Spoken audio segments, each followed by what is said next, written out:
I am so excited about this series. As we now begin to launch into these sermons, you are going to hear from some amazing staff. What we want to do for those that attend our churches and campuses is we want to give you the opportunity to see into and hear some of the amazing things that are happening in some of the arms of Trinity. Now, we can't get into all the different branches of what make our Trinity movement a movement, but we have selected a handful of them, and I think you're going to love it as you're able to just see kind of the breadth, reach, and significance of the ministries that are happening. This week, we are going to invite Pastor Ty to come and bring the word.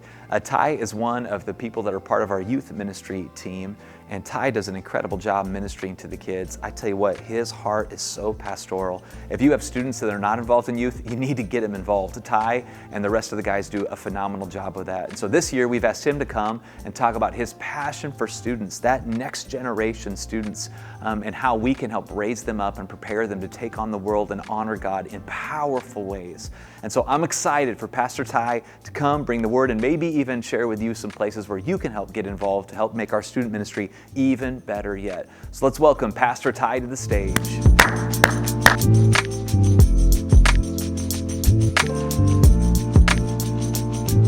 Good morning. So good to be here. Like I said, I'm the family ministry director. I spend a lot of my time out at East Fishers. I do the children's ministry out there, but I also work with Andy, and we do student ministry kind of at both locations. So I will say that I'm a lot more comfortable talking to people that are under the age of 18, so we'll see how this goes. I'm learning, I love my job, but I'm learning that I kind of am trying to fit two roles. One is the children's pastor, and one is the youth pastor.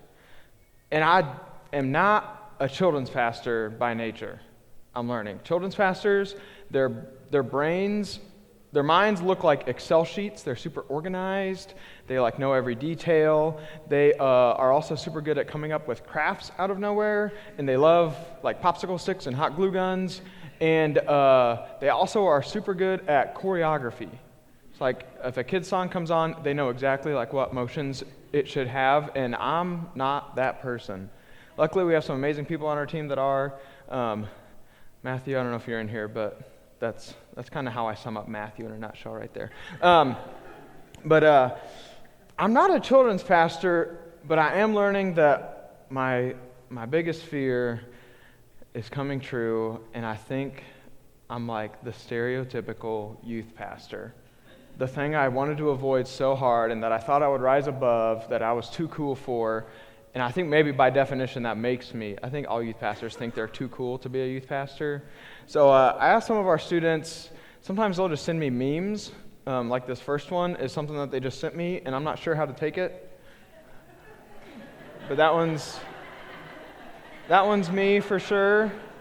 Let's see, the next one. Yeah, that one's me more and more. Let's see, what's the next one? Oh, this one is me. So, this happens all the time. There will be these students talking, and I'm walk up, and I'm like, hey, how's it going? And they're like, oh, Ty's here. And then they do the slow turn, and then they all start texting, saying what they really want to say, but they can't say it in front of me. And so that one's me for sure. Ooh, this one. This one is risky. See, if you can find a video or a meme that they haven't seen that is funny, it legend status, if you can do that. However, if you show one that's old, and by old I mean 4 or 5 days old, it just reinforces the fact that Ty's outdated. He doesn't get it. He's too old. This is a picture of Pastor Mike last week. No, I'm just kidding. Pastor Mike isn't that old. Is he in here? I'm only 26, but sometimes these students make me feel, they talk to me like I've lived under a rock for 50 years. For example, a couple weeks ago, a student was like, have you ever heard of the Backstreet Boys? I was like, And so, in case you didn't know, the Backstreet Boys are coming back. They're cool again. As I like to say it, Backstreet's back, all right? Yeah, Kelly knows. Yeah, when they said that, Kelly went into her car, and in her 5-disc CD changer, she whipped out a Backstreet Boys CD. It was like an ancient artifact to some of these kids, like an actual CD. Andy, I got to do it again. But working alongside Andy now, speaking of boy bands, working alongside Andy, it feels a little bit like I'm competing to get cool points working against like Justin Timberlake. Because Andy's so cool, he's so smooth, never like says the wrong thing. He's always like got cool shoes on and stuff. And then there's me. So my one saving grace that I like to point out a lot is that I'm not nearly as old as Pastor John. In fact, I snapped this photo of them playing basketball last week. Doesn't that kind of look like Andy and John? I think that's awesome. Yeah, John even wears cool shoes. But anyway, I'm just like the uncool youth pastor, but I'm super okay with it because I love what I do. I really do. It's a ton of fun. And today we're going to talk about the story of a young person, Peter, who heard his call, and then kind of the story of how he grew into that call later on. So if you want to turn to John chapter 21 or pull it out on your phone, we're going to be kind of in that chapter all morning, bouncing back and forth to a couple, but our story today is John chapter 21. So this is the last chapter of John. It's the last chapter of any of the Gospels, really. So this is the last time that we really like see Jesus on earth. And this story is how Jesus showed himself to Peter after he had died and rose again. So a little bit of context for this. Peter was this guy. We read all about him all over, but he was a fisherman to start with, and he kind of gave his life to follow Jesus, set the fishing aside to follow Jesus for 3 years. He was learning, he was training, he was getting ready, and then 3 years later, Jesus, his leader, dies. And so now we pick up the story just a few days later, where Peter is just kind of sitting in that realization that the last 3 years, like that's not, Peter feels like it was wasted. His future is not what he thought. So we enter chapter 21 kind of in that scene. So let's look at the first few verses here. Afterward, Jesus appeared again to his disciples by the Sea of Galilee. It happened this way. Simon Peter, Thomas, the sons of Zebedee, and 2 other disciples were together. I'm going out to fish, Simon Peter told them. And they said, we'll go with you. So they went out and got into the boat, but that night they caught nothing. This sounds like an incredibly depressing scene to me. Peter is sitting there, his future has just crumbled before him. His leader, his teacher is dead. He just feels like there's no hope, and he just feels like, I guess I'll go back to my fishing boat now. And he goes out, and he doesn't catch anything. Now, this really sad, kind of somber scene happens another time in the Bible. In fact, it happens 3 years before this one. We see it in Luke chapter 5. So this is 3 years prior to this story. This is when Peter first sees Jesus for the first time ever, when he is called. At the beginning of Luke, says this, he, being Jesus, got into one of the boats, the one belonging to Simon, and asked him to put out a little from shore. Then he sat down and taught the people from the boat. When he had finished speaking, he said to Simon, put out into deep water and let down the nets for a catch. Simon answered, Master, we've worked hard all night and haven't caught anything, but because you say so, I will let down the nets. So those 2 stories seem kind of identical up to this point. So then let's look at the next few verses of each. So we go back to John chapter 21. This is, again, 3 years after that. So early in the morning, Jesus stood on the shore. But the disciples did not realize that it was Jesus because they thought he was dead. He called out to them, friends, haven't you any fish? No, they answered. It sounds like Jesus is mocking them a little bit. Like he sees that they're lousy fishermen. Hey, where's your fish? No, they answered. He said, well, throw your net out on the right side of the boat, and you will find some. When they did, they were unable to haul the net in because of the large number of fish. Now, we'll go back and look at some of those verses from Luke again, kind of rewind 3 years. This is where the story takes off. When Jesus had finished speaking, he said to Simon, put your nets into deep water and let them down for a catch. Simon answered, Master, we've worked hard all night and haven't caught anything, but because you say so, I will let down the nets. When they had done so, they caught such a large number of fish that the nets began to break. So the stories are kind of identical. Peter's kind of hopelessly going to be a fisherman for the rest of his life. He's not a very good one. And Jesus shows up and just says, cast your nets, and they bring in a huge number of fish. So it happens now, and it happened 3 years ago. But now the stories kind of separate here just a little bit. And in Luke chapter 5, we see Peter's response to Jesus and the miraculous catch. When Peter first sees that Jesus has caused this miracle, all these fish, Peter's response is he falls at his knees and he says, get away from me, I'm a sinful man. So he's saying, Jesus, you don't belong with us. You don't belong with like our kind of people. We're kind of dirty, sinful fishermen who aren't really going to go anywhere. And you're obviously from God or something. You need to go be with people more like you. Like you don't belong here. So Peter's pushing Jesus away. But then 3 years later, we look at John chapter 21, verse 7, and it says this, Then the disciple whom Jesus loved said to Peter, It is the Lord. As soon as Simon Peter heard him say, It is the Lord, he wrapped his outer garment around him, for he had taken it off, and jumped into the water. And later we read that he swam as fast as he could to greet Jesus. So in the first story, Peter, who doesn't know who Jesus is, his first interaction is just, he pushes him away. We're not worthy. But then 3 years later, Jesus appears, and Peter jumps out of the boat and swims to him. He's running to him. And I find it kind of comical. I don't know if it was funny in the moment, but I can't help but imagine. It says Peter puts on his outer garment, for he had taken it off. He wants to be presentable to see Jesus.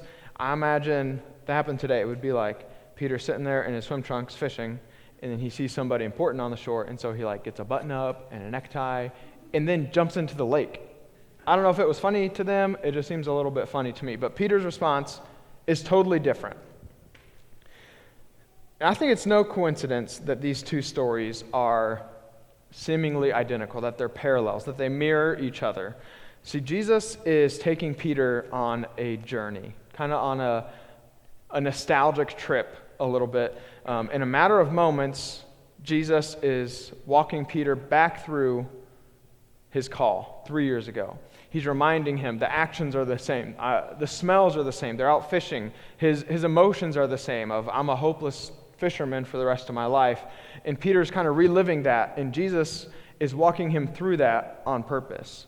Now, this parallel continues. We go to John chapter 21, verses 9 through 13. So when they had landed, so when Peter finally swims to shore after putting on his suit and tie, they saw a fire of burning coals there with fish on it and some bread. Jesus said to them, Bring some of the fish you have just caught. So Simon Peter climbed back into the boat and dragged the net ashore. It was full of large fish, 153, but even with so many, the net was not torn. Jesus said to them, Come on and have breakfast. None of the disciples dared ask him, Who are you? They knew it was the Lord. Jesus came, took the bread, and gave it to them, and did the same with the fish. So here the parallel jumps from 3 years prior to now. He's really reliving a moment that happened just about a week before, and that is the Last Supper, the last time that Jesus fed his disciples. And it says this, And he, Jesus, took the bread, gave thanks, and broke it, and gave it to them, saying, This is my body given for you. Do this in remembrance of me. So the story is still a parallel of Peter's life, but now it's of the Last Supper, the last time that he ate with Jesus in community with him.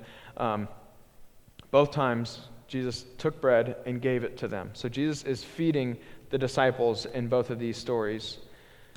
And then the next verse is so interesting to me in John chapter 21, where John, the author, kind of takes a step out of character a little bit and stops telling us a story, and he gives us this kind of random fact of this was now the third time that Jesus appeared to his disciples after he was raised from the dead. And I think John, the author, is pointing us to the fact that Jesus predicted his death to his disciples 3 times, and now it's taken 3 times for him to appear to his disciples. So again, Jesus is just walking us through this journey in order of Peter's experience with Christ. So now that brings us to the most well-known of these parallels, the one that Josh just read for us, of what is known as Peter's reinstatement. But first, I want to rewind just a few days to the night that Jesus was arrested.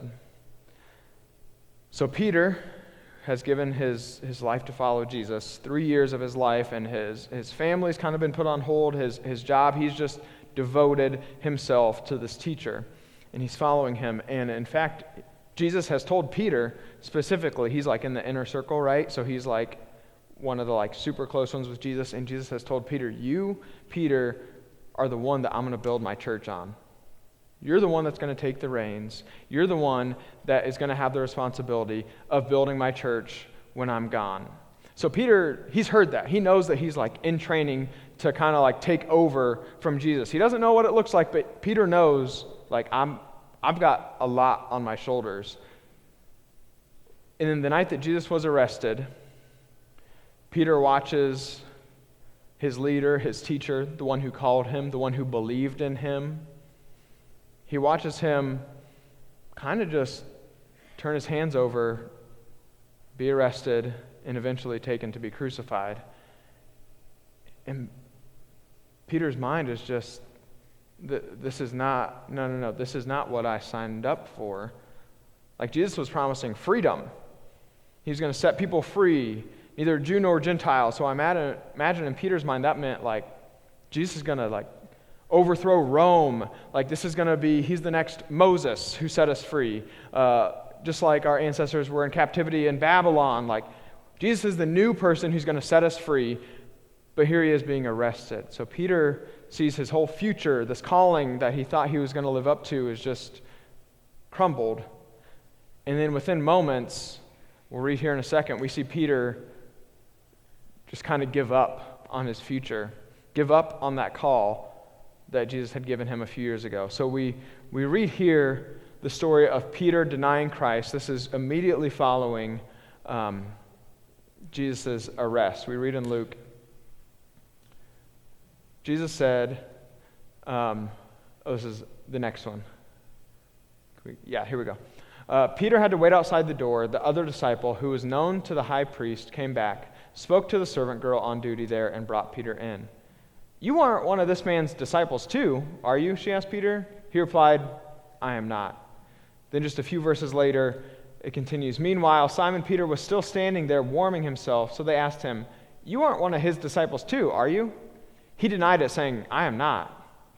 One of the high priest's servants, a relative of the man whose ear Peter had cut off, challenged him.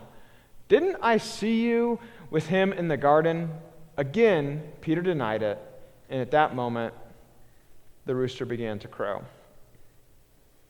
So Peter knows the responsibility, the weight on his shoulders, and his future just kind of falls apart, and Peter kind of falls apart. He crumbles, he kind of fails, and then when he hears the rooster crow, he just realizes, I've failed. I blew it. This calling, the 3 years that he had just dedicated his life to, was kind of just a waste, because the one time Jesus left, within minutes of taking this responsibility of leading the church, Peter fails and denies it. And it's not just a lie, but Peter has denied the very man who's on the cross dying for his sins. So that brings us to John chapter 21, verses 15 through 17. Back to the story where Jesus sees them on the shore, and he's cooking them breakfast, and he's feeding them. And then Jesus says these words. When they had finished eating, Jesus said to Simon Peter, Simon, son of John, do you love me more than these? Yes, Lord, he said. You know that I love you. Jesus said, feed my lambs. Again, Jesus said, Simon, son of John, do you love me? He answered, yes, Lord, you know that I love you. Jesus said, take care of my sheep. The third time he said to him, Simon, son of John, do you love me? Peter was hurt because Jesus asked him the third time, do you love me? He said, Lord, you know all things. You know that I love you. Jesus said, feed my sheep. So in this passage, Jesus forgives Peter. Forgives him of the mistake that he'd made, the 3 times that he had denied him. But he doesn't just forgive him and say, it's okay. He redeems him. He gives Peter a chance to right his wrongs almost, to say that he loves Jesus, to confess it truly from his heart, to redeem those 3 times that he failed, to redeem it with 3 times of affirming his love for Jesus. So it's not just forgiveness, it's redemption. But what I really love about this is that it's not just forgiveness and redemption. Those are just kind of like past and present tense. But attached to each one of these, intertwined with each one of these redemptive questions, is a future tense command. Feed my lambs. Take care of my sheep. Feed my sheep. See, what Jesus is doing is he's taking Peter on this journey through his whole time as a disciple. From his call to the ups of the Last Supper when Peter was so passionate and so in love with Jesus, to the lows of when he denies him. And Jesus meets him at the end and he forgives him, he redeems him, but most powerfully he tells Peter, your call is still valid. You still have responsibility to fulfill your call. So that brings us to the last verse that I want to land on today, verse 18. Jesus tells Peter this, very truly I tell you, when you were younger you dressed yourself and went where you wanted, but when you are old you will stretch out your hands and someone else will dress you and lead you where you do not want to go. So Jesus, through all this, is taking Peter on this journey, and it comes to this point of, Peter, you were a fisherman when you were younger. You did what you wanted to. You dressed yourself. You took care of yourself. You only concerned yourself with you and your family's immediate needs, but that's different now, because I've called you to something greater. I've called you not to be a fisherman, but to fish for men. When you were younger, you did those things, but then you received a call. And Peter, you've messed up. It's been hard, and it's been a few years, but that call that you received 3 years ago is still valid. When you were younger, you received a call, and it is still valid. So now my question for us today is this: what has Jesus called you to? And I want you to really think about this for a minute, and I don't want the answer to be, I'm a school teacher, Jesus has called me to be a school teacher. I'm not saying that's not true, that's probably true, but I want you to really think about, over the course of your life, what has Jesus called you to? Maybe it happened a really long time ago when you were younger, and it felt like it maybe wasn't real. Or maybe you received it and you started to pursue it, but then you failed somewhere along the way. Maybe in your personal life, something went wrong and you feel like, I can't minister in this way because my past is stained. Or maybe you received your call and you really thought it would be awesome, but it just didn't make sense with your life. It didn't fit in, and maybe it's been weeks, months, years, decades, and you find yourself going back to the boat to be a fisherman where you're comfortable and ignoring those nudges that God has put on your life. What has God called you to? Now, I just want to touch on the part about failure for a minute. If you've received a call and you feel like you failed in some way or another, and you feel like, I can't do it, this is so cool how the Bible works, because we get to read Peter's letters to the church years later. Peter, who has stepped up, who stepped into his call, he writes this letter back to the church. We see it in 1 Peter 4:8. Peter tells them this. He had just got done saying, be holy, for the Lord your God is holy. Be obedient. But then he says this: above all, love each other deeply, because love covers a multitude of sins. And now when we know about Peter's past, we know that Peter was called to something great, and he blew it in a major way, but then he was redeemed and reinstated. These words mean so much coming from the heart of Peter. Love covers a multitude of sins. So I just want you to know, if you feel like that's you, if you've been called to something and you feel like somewhere along the way something went wrong and your past is too stained, that is a lie. Nothing you can do can change the call on your life. Because when God called you, even though it was when you were young, He doesn't make mistakes when He calls you. You may have moved on and forgotten your call, but that does not mean that God has. I shared earlier, I really do love what I do a ton. My wife and I talk about that. We both really love what we do. Working with young people is a lot of fun, a lot of fun. But even more than that, to see the way that God works in the lives of young people is something that I can't explain with words. To be able to see these young people as they're learning about how the world works, learning about themselves and how they were created, learning about how to interact with people around them, all the while God is showing them new pieces of Him, new sides of Him, new bits of His glory. And on top of that, God is introducing young people to their futures, to their lives. He's calling these young people to join Him in His will for their life. And it is so, I don't even know the right words to say, rewarding, just humbling to be able to watch young people feel those calls. I could tell you story after story of the way that God is working in our young people, but we actually have this super awesome video that some students have just shared their testimonies of how God is working. And what's so cool is that this video is just a handful of students testifying about the last handful of weeks. That just know that the stories that you'll see up here are just a fraction of what God is doing in our church, in our community, and in our world with young people. So these students, some of them went to camp. We went to Fairmount Camp, and some of them went on our urban plunge that you probably heard about, where we went down and lived in our Garfield Park facility for a week. So take a look and just see what God is doing. And I want you to listen to what God is calling our young people to. Hi, my name is Shaylin, and I'm 17 years old. Hi, I'm Ian Hines, and I'm 15 years old. Hi, my name is Justin Binkley, and I'm 12 years old. Hi, my name is Jordan Binkley, and I'm 17. Hi, my name is Zoe Dinius. I'm 15 years old.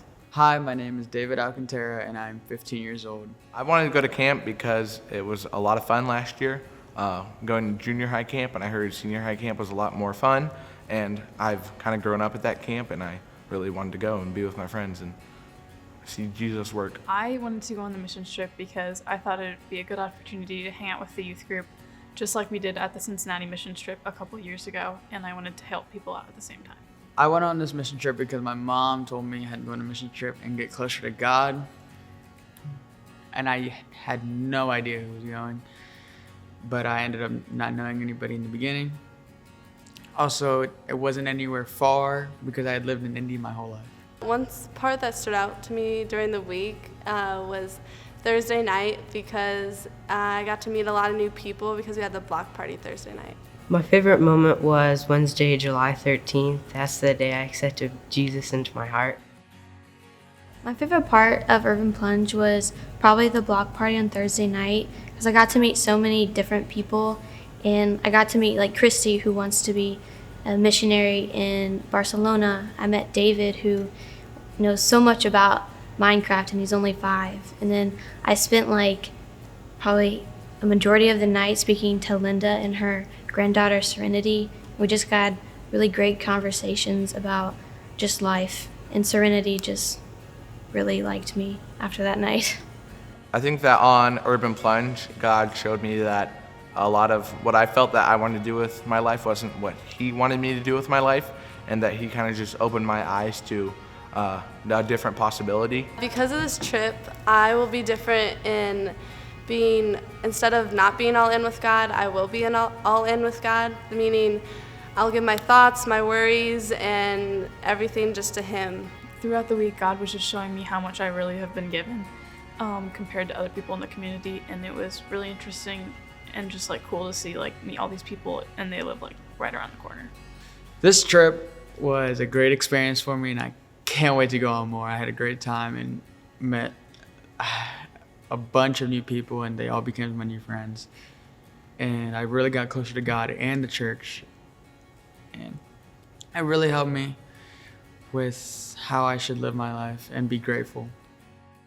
I felt like God was calling me to a missions field, and I don't know exactly what that looks like, but I'm just really excited because in the back of my head, it's always like just popped up to be like a foster parent. I don't know what that looks like, but I just feel like helping kids that didn't have the opportunity that I had when I was a kid is just a really cool thing to do. While I was at camp, I really felt God calling me to, like, in the future, be part of ministry and, like, become a pastor. Since this trip, I think God's really called me to help out Garfield Park more and just be more present there. I don't really know exactly what I've been called to do, but I would like to just go down and help out Garfield Park until I like figure out exactly what that is. I think that through the course of the summer, God was really putting on my heart a mission for the homeless and like a multicultural setting. And I felt like at family camp, which I went to, I felt a very strong call from God to plant a multicultural church somewhere, and I don't know where that is, but that's what I felt. I hope that you can see that God is really, really at work in our young people, and it is really real. I think that as a church, it's our responsibility to give students the opportunity to hear these calls, and it's our responsibility to affirm that they are real, that I believe that God is calling you to that. And then the third one is, I think it's our responsibility to cultivate that call now. See, we're a Wesleyan church, so I think what's all too easy is just for us to not intentionally, but to kind of passively just hear students feel called, and we're like, that's awesome, I believe that. You should go to Indy and Wesleyan and figure that out there. But I believe that it's our responsibility, and what an amazing picture that is in my mind, where we give students the ability to learn, to practice, and to step into their call now. Not put it on hold, not wait. And now, the story with Peter, the one thing that I really want to land on today, I'm just preaching at night. The one thing that I really want to land on and not miss is that the church, our church, the capital C church, the millions of people throughout the ages, and I think about the millions of people in heaven with Jesus right now. The church hinged on the call of an ordinary teenager, and it was real. So now I want you to just dream with me, because I believe that our young people are receiving calls from God, and they are real, and that they are just waiting to be unleashed into the church, into the world. And I believe that we have people here in this room, in our other services. I believe that we, as a church, as a community, can just launch those calls into action today and not wait for them. The reality is that Andy, Matthew, and myself, we can't do this on our own. We need you and your specific gifts and your specific calls specifically. We need your calls to invite our students into, to show them what their next step is, what God is calling them to next. I think about Shaylin, who said that she doesn't know what it looks like, but she feels God is pulling her towards being a foster parent. Or Ian, who feels a call towards a multicultural church. I believe that there are people in this room right now that have felt a call to both of those things, and there are so many more. But imagine what it would be like to explore that call together. Or maybe you're already on that journey, and you want to just invite the next generation into it. And I will say this until I'm blue in the face, that our young people, our students, even our kids, are not the church of tomorrow. They're not the next generation. They are the church today, that they have gifts, that it is real, and that God wants to use them to spread his gospel today. And I believe that us as a church can come around that, can elevate that, and I believe that is when the kingdom grows in amazing ways, when we unleash our young people to use their gifts and to step into their calls. So now, I want to, first, you heard Matthew a couple weeks ago talk about our vision for the next generation called The Three. He talked about it specifically in the context of children's ministries, but this is for all of our 18 and under, so including our students. And Matthew talked a lot about this, but I'll just touch on a couple things real quick. First of all, parents, this doesn't really regard to the three a whole lot, but I just want you to know that I've just had some conversations with parents, and they just feel like the only side of their kid that they see is the impatient, the distant, the perhaps a bit angsty side of their kid. And this is really unfair because I get to see the good side of all your kids. But I just want you to know, parents, that there is a lot of good happening in your kids' lives. And as a church, I want to just walk that together with you and show you the good side, and also figure out how to just teach your kids in the way of Christ. Not just to behave better, but just teach and disciple your kids. Anyway, so then mentors, that is really what I want to call us to today. And now, I want you to hear this. I'm not making a call that you all be student ministry volunteers. If you want to, that's cool, but actually we have a pretty awesome team already. But I want you to just dream about different ways that you can mentor the next generation, specifically in regard to your call from God. So I'm going to just invite you to pull out your next steps cards. I'm going to invite Josh up. And the last one that you can write on your next steps cards would be prayer warriors. This is so cool how the church works, that maybe you feel like you're not in a season of your life that, yeah, that would have been cool 50 years ago to minister to students, but I don't know if I can do it today. Well, maybe God's calling you to a different kind of service, and maybe that's being a prayer warrior. So if that's you, just write that on your next steps card right now at the top, but leave some space because I do have 2 more questions that I want to ask you today as we close. The first is, what has God called you to, and what is holding you back from pursuing that more? Think about Peter, who was a kid on a fishing boat, and that was probably what his parents did and his grandparents did. And then he received this call from the Lord, and it didn't make sense. He didn't know what it looked like. Even 3 years later, he didn't really know what it was supposed to be. But he felt a call on his life, and it was so real, and it changed the church for eternity when he followed it. So I want to ask you, what has God called you to over the course of your life? Is there something in there, and maybe it's, man, I really feel a heart for the people downtown, the homeless community. I really have a heart for those that are victim in the sex trafficking trade. I feel a call to, like Ian, just multicultural, just bringing the family of God together. Whatever it is, what has God called you to, and then what is holding you back? And then the second question I want to ask you is just to dream with me about how can you invite the next generation into that call with you. I don't even know what I'm expecting you to write down for this one. I just want you to think about, what has God called you to? What gifts do you feel like He's given you?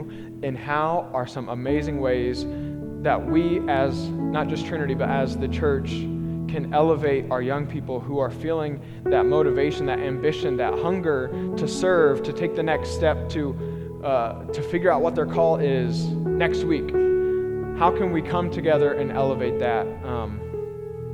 Man, I just dream about, like, Shay saying that she wants to be a foster parent. If you're a foster parent, you say, I would love to meet with Shaylin and just talk to her. Whatever it is, be creative. Just dream about how can you invite the next generation into that call with you, because I'll end with this. I think that when God calls us, one of the worst things we can do is keep it to ourselves. One of the worst things we can do is shove it to the back of our mind like, oh, maybe someday. But rather, I think that God calls you to something, and I think that there's probably somebody else in your circle who has a similar call, and you can benefit from each other, and that is when the body of Christ comes alive. So take just a few moments and write down those two things and respond to what the Holy Spirit is saying to you this morning. We just want to thank you so much for joining us online. If God's working in your heart, we would love to hear from you. Go to www.encountertrinity.com and make sure to look up our information and send us a message. We want to know what God's doing in your heart. We want you to know that you are loved by God and absolutely have a purpose.